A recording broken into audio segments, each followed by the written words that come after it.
ஒரு குரு அவரோட சிஷியனுக்கு படிப்பு முடிஞ்சதும் ஒரு கண்ணாடியை பரிசளிக்கிறாரு. அந்த கண்ணாடி சாதாரண கண்ணாடி இல்ல. அந்த கண்ணாடி முன்னாடி யாராச்சும் நின்னாங்கன்னா அவங்க மனசுல உள்ள எல்லா விஷயத்தையுமே காட்டும். அது நல்ல விஷயங்களா இருந்தாலும் சரி, கெட்ட விஷயங்களா இருந்தாலும் சரி. கண்ணாடியை வாங்கின அந்த சிஷியன் அந்த கண்ணாடியை சோதிச்சு பார்க்கலாம்னு நினைக்கிறான். குருவுக்கு தெரியாம அந்த கண்ணாடியில குருவை பார்க்கறான்.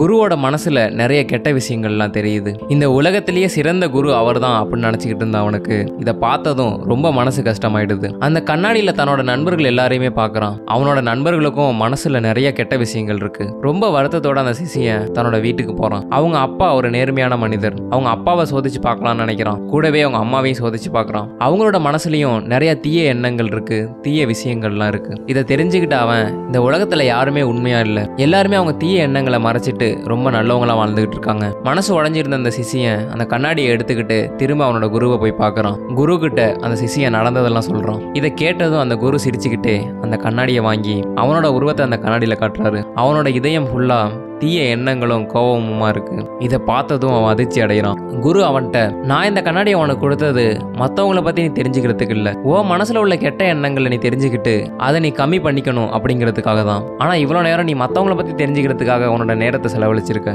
குரு சொன்னதும் தான் அவனுக்கு எல்லாம் புரிய வருது. இந்த கதை மூலமா நீங்க என்ன தெரிஞ்சுக்கிட்டீங்கன்னு மறக்காம கமெண்ட் பண்ணுங்க. இந்த வீடியோ பிடிச்சிருந்தா அந்த வீடியோக்கு ஒரு லைக் பண்ணுங்க. மறக்காம ஸ்டாரி ஸ்டேட்டஸை இன்ஸ்டாகிராம்ல ஃபாலோ பண்ணிக்கங்க, யூடியூப்ல சப்ஸ்கிரைப் பண்ணிக்கங்க.